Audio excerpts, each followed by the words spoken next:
let's talk about that for 2 seconds. What did you expect? Or what did you imagine going into that conversation? Going into that meeting me for lunch and catching up? I honestly, when ever since I'm a very realistic person. So I have to manage those things. That's my self-defense mechanism, right? So if I keep my expectations low, you can't get hurt by that, right? Because if you don't go in with expectations, then you can't be disappointed. Right? And I mean, hello, after all of the tidbits of history of me, everybody should know that that's my, I'm not a half glass empty kind of person, but I'm also not a half glass full. I'm somewhere right in the middle, I guess, because I'm like, if you keep your expectations low, you can't be disappointed. But then at other situations, I'm like, well, what's the worst they can do is tell you no?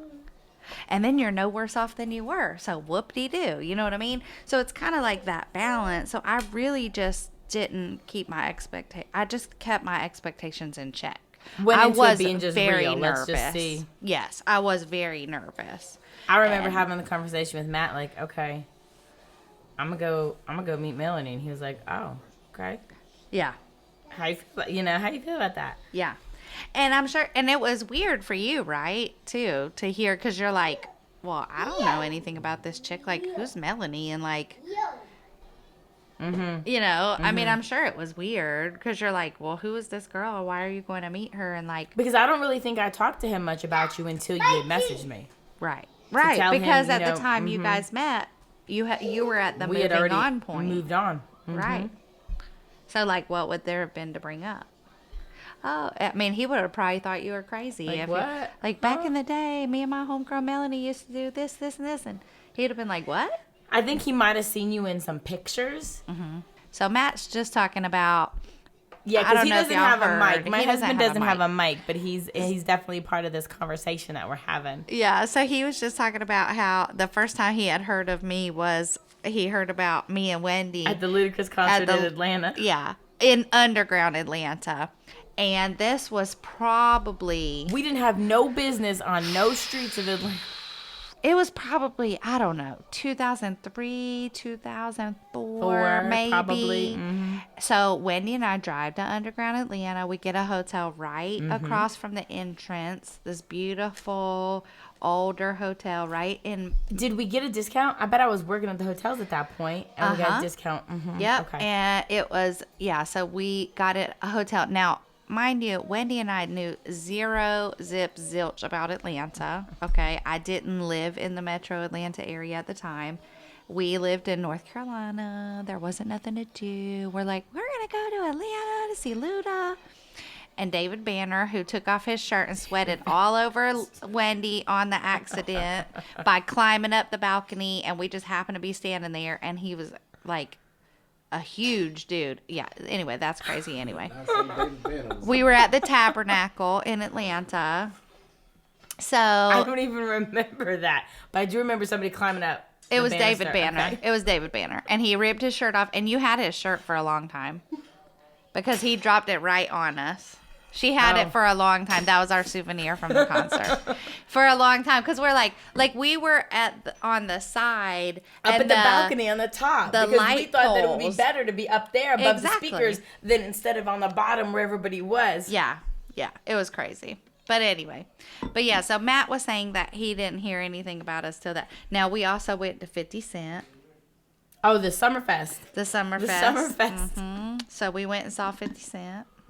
Yeah. And so that was fun. I mean, we used to have a great time. We've done a lot of things. We've, like you mentioned earlier, and we had to kind of hang our head in shame at the Yesterday Teen Night events that, we used to go to. But, I mean, I can remember we made a lot of secular world decisions, going out clubbing and partying and this, that, and the other. But just different experiences that we had, different memories that we can look back on. But I also remember, I remember us working at Judges together. I remember us chilling. Carrying pagers. Oh, my word. I can't even believe you brought that up.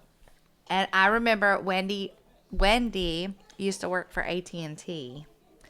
And so that's how she got me on AT&T. She sold me a Motorola Razr, y'all. Well, first it was a Nokia. That was my very first cell phone back in the day. I like the Nokias. Yeah. Wendy was in love with the Nokias. And then I was like, I got a Razr, so I got the hot pink Razr, and I've been on AT&T ever since, and that's a shame, ain't it? So, but yeah, so we have a long standing history together. 100%. Absolutely. So, everybody's listening. I hope you have been able to identify with us as we've kind of walked down this memory lane, this journey, this path that we've been on. Because, you know what, the theme of that, or at the bottom of that, what I want you to understand, the theme of this whole conversation is that true forgiveness covers anything, whether minor or major. Wherever you are, if you truly have a heart of forgiveness and the memories and the foundation that you have can supersede any hurt and at whatever level. Because what is important at the end of the day is what's ahead of us, not what's behind us. What's behind us might have our foundation. But, you know, it's similar to, again, if you guys haven't been listening to our podcast, please go back, listen to episode number 1 all the way through to now. You'll hear Matt and I talk about our relationship and how important safeguarding your marriage and forgiveness and all of that stuff is. And the reason I bring that up is because whether it's a marriage relationship or a friendship, there can't be enough said about forgiveness because you're gonna screw up. You don't know everything. 20 years old, 30 years old, 40 years old, you don't know everything and you're going to mess up. You're going to hurt someone's feelings. You're going to be self-centered. You're going to be cocky. You're going to be arrogant. You're going to be a jackass.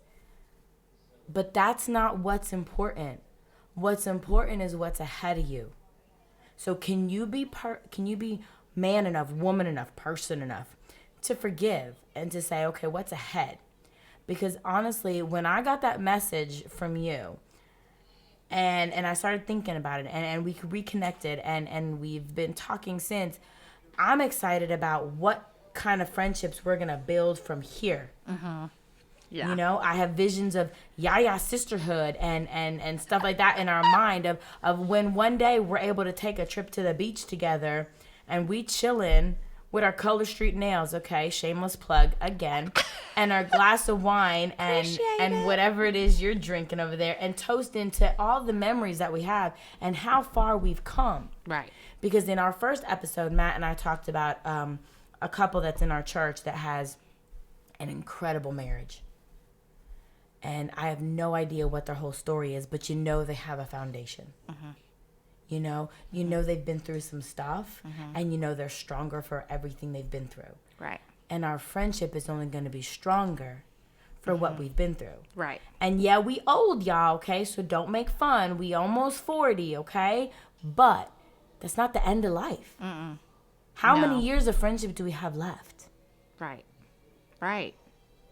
And that's the thing. That's the thing, too, that's super interesting, because we live 3.5 hours apart. And we don't get to see each other all the time. But we text each other, we call each other. And I'm not a big, call on the phone person because my job is so, it's so extra with the phone. And then Wendy does sales, and so she's on the phone a lot. And so I much prefer texting. You got to disconnect sometime. You're like, I love you, but I can't even hold this phone anymore. Yeah. So, and I'm like, but I'm never like, oh my God, Wendy never texts me back or whatever. She takes 5 hours to text me back. But I know 100% if I say, Wendy, I need to talk to you, that as soon as she sees that text, I'm getting a call. So even now, after all that time, after the wondering of, is she going to forgive me, or are we going to be able to pick back up, or what's our relationship going to look like? Do you ever question? No. That's what's up. That's important. No. Just I think there was one time that you called me and you were like, do you have time to talk? I need to talk. And I'm like, yeah, call. And you were like, I just have to vent about work. And you just let it out. And I feel, because I do the same thing to you. And, like, I just feel so much better. Because, like, sometimes you don't want to take your work shit home. Because you don't want to bring it home. Because, you know, Matt was laughing at me. Actually, he was a little like, really, what's your problem? He asked me to come and listen. He's been working. My husband's about to start a new job, y'all. So excited for him. So he's been taking this past week to be able to craft and create. So he asked me, and it had been a hell of a day at work, okay? And he asked me, he said, come over. I want to show you this before you go home. I want you to hear this. And I come in, and I listen to it, and afterwards, he's looking at me like, what's your problem? You look like you got an attitude. And I'm like, I don't know what you're talking about. And after we get into it a few minutes, you know, we're talking a few minutes, he's like, there it is. And I was like, you know what? I had a long day at work. I had a crazy day at work. And then as soon as I come in the door, I immediately come home from work and I come to you because that's what you said you needed. And I'm fine to do that. I want to hear what you have. I love his music. But I needed a minute. But I didn't get a minute to disconnect. Yeah. So then you brought your stank attitude and from I work brought home my and you didn't I even mean brought to. my work attitude into him when he didn't deserve that. But I didn't have the time to separate myself. So, you know, having that time, like you said, you don't always want to bring work home. And having a friend, I never want to bring it home. And, you know, husbands. But I always do. Husbands want to fix it for you. And sometimes you don't need it fixed. You just need to get it off your chest. So to have someone that you can say, all right, listen, I'm about to choke this chick out. I need to talk to you about it so I don't go to jail. Because guess what? I ain't got no bail money. Listen, my commissions are not that good yet. I don't got it. So I'm going to need you to calm me down. You know? Right. And that's exactly what our conversations sound like. She's like, okay, I need 5 minutes to vent. And I'm like, all right, ready? Go. And she's like, this person, let me tell you, why can't grown folks act like they supposed to act? And literally that conversation, we have it once a week. It's unfortunate how often we have it, actually. Let's not even pretend because, grown folks. I know it. And if you're grown, please act grown. Please act grown, okay? Again, say it again for the people in the waybacks. Yeah. Act grown. If you're grown, please act grown. Thank you very much. Listen, thank you so much for being transparent with me, for being open with me, for hopping on, being part of this. But before we close out, I know that we've been bending your ear for a while, but tell me about the next step in your life. Tell me about this man you're about to marry. Tell me about, the next step in the family dynamic that you're about to have. Yeah. So Donald and I are getting married. Donald Jones. And he's here, probably Mrs. listening to everything we say, and I Jones. don't know if he's paying attention, but I don't know. He disappeared. I don't know where he went, but he does his own thing. But anyway, so Don and I, we're going to be married. Well, we're going to be married in September. And so also September was important to us because that's when we started dating. So after I took my year off, we met online. And then we started dating like instantly.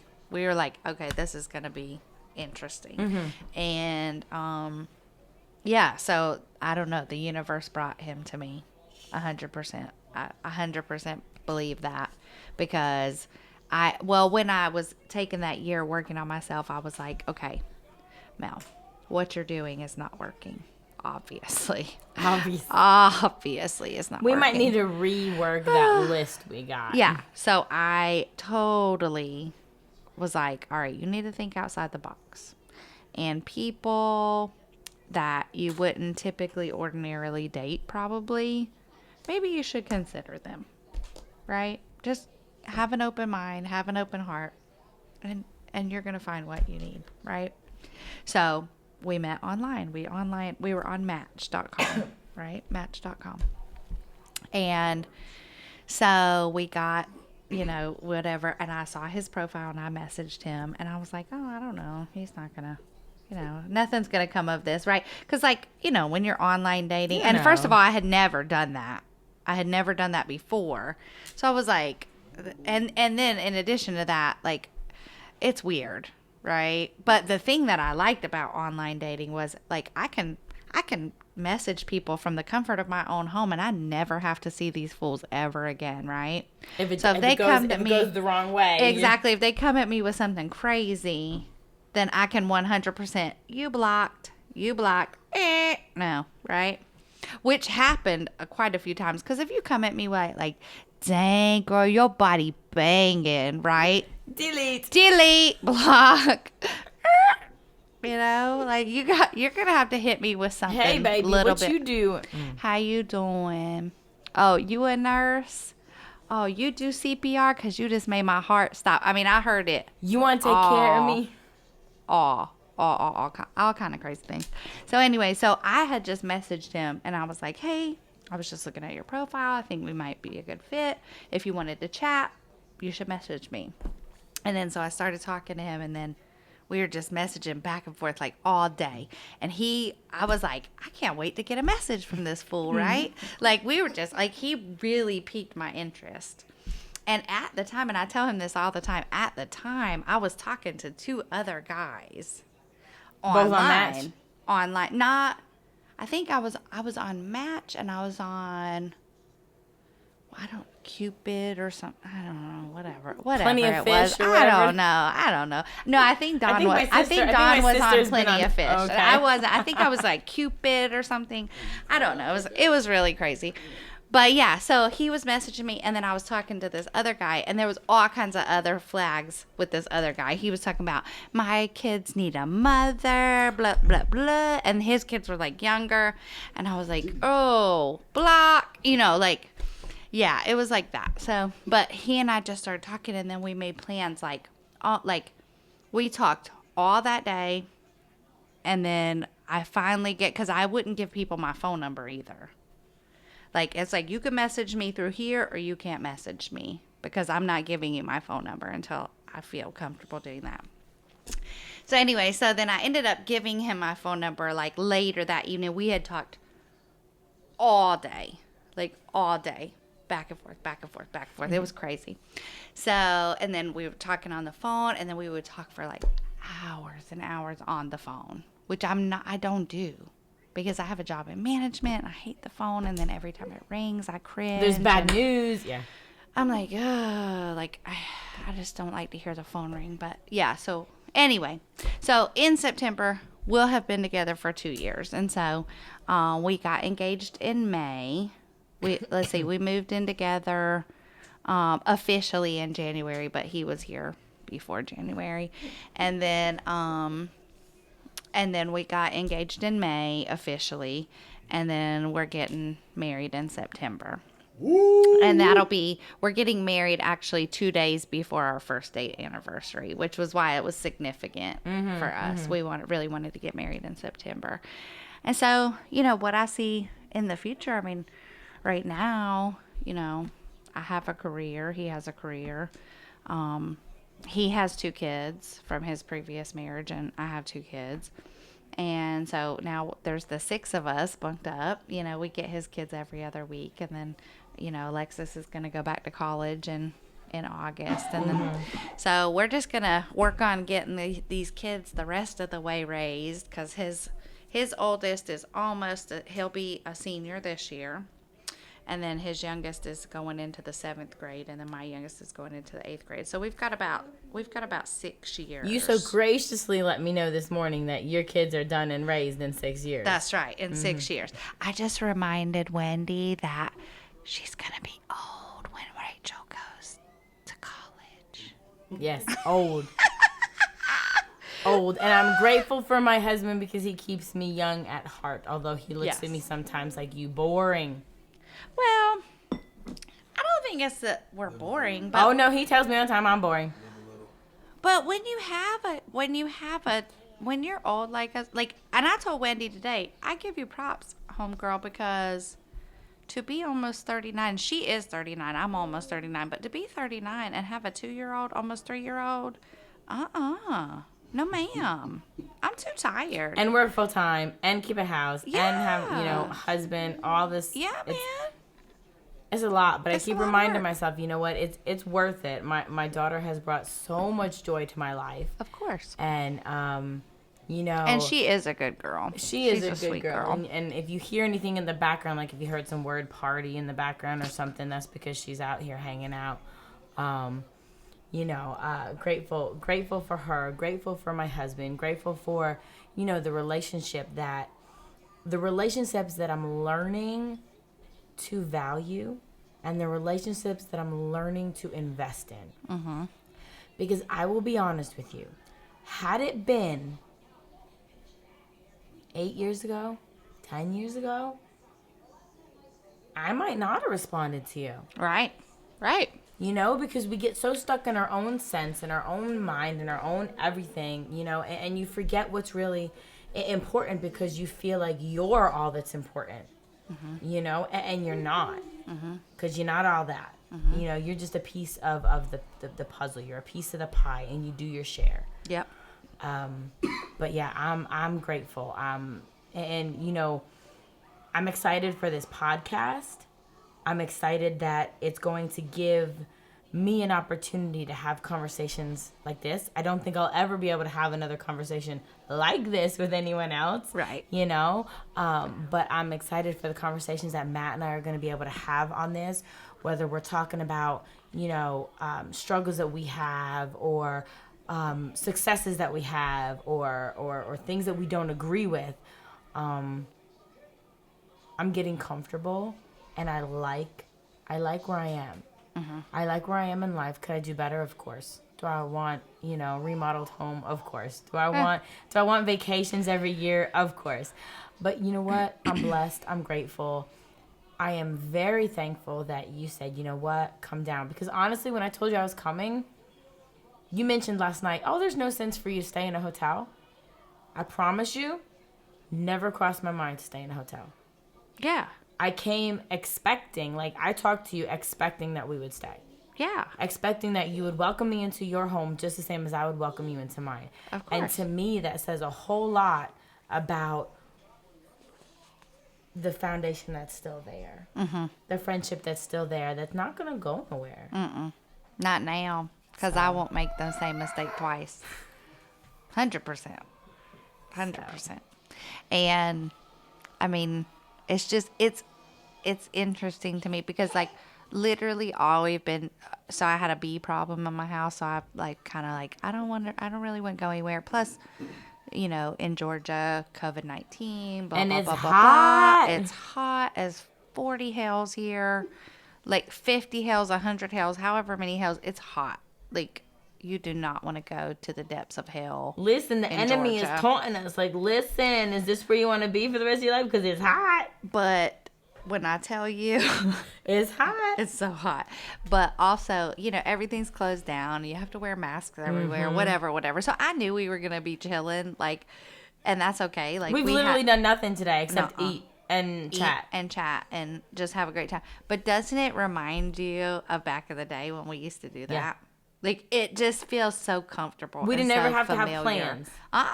We could just chill. Never have plans. We could just totally chill and not have, other people, when they come to your house and you say, oh, I live in the suburbs of Atlanta. And they're like, oh, let's go see the city. And I'm like, you want to go in the city? I don't really know the city that well. I don't know the city that well because I don't like to go in the city because it's, I just don't go. It's the city. It's the city. But you were like, just tell me, yesterday she texted me and she was like, just tell me, are we chilling or do I need to bring something decent? And I'm like, nah, girl, I don't have any plans. I'm chilling. I got the bee people coming to the house. I'm going to cook some food. And that's it. And that's it. That's it. Mm-hmm. And it's just been, it's been perfect as far as I'm concerned. It's been perfect. We're eating, we're talking, we're chilling, we're watching little girl run around, little princess run around and play with the dogs and being trapped behind the staircase that she's not trapped behind, okay, but she says I'm trapped behind. Hilarious. It's fun. So, but listen, we'll go ahead and wrap this up. I appreciate everyone for listening, and I hope, please hear mine and Melanie's heart both. The reason why we were so eager, excuse me, to share our story is to hopefully touch someone out there that has lost a friendship or misses someone.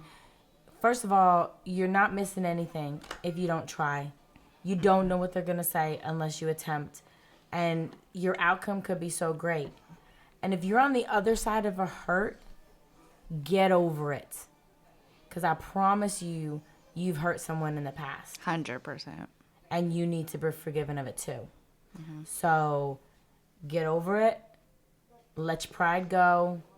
And think about all the good things that you're missing by sitting up on your high horse. And if you're the person that did the hurting, you have to own it, ask for forgiveness, but have no expectations that you're going to actually be forgiven, right? Because forgiveness is a hard thing, and that's okay.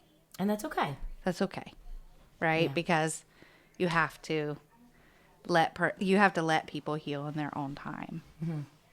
And that's not going to, for some people, it wouldn't be as easy as it was for us. Yeah. And so you have to give people their space to have that healing for themselves. So, which I was fully prepared to do with you. Like, whatever time you need, So, But we good. Yeah. So, if you haven't heard the rest of our podcast, go back, listen to all of them, catch up, let us know what you think. We appreciate you listening in. We hope that you tune in for the next one, and let us know in the messages or the comments or whatever what you might like to hear about us talk about next. Thanks so much.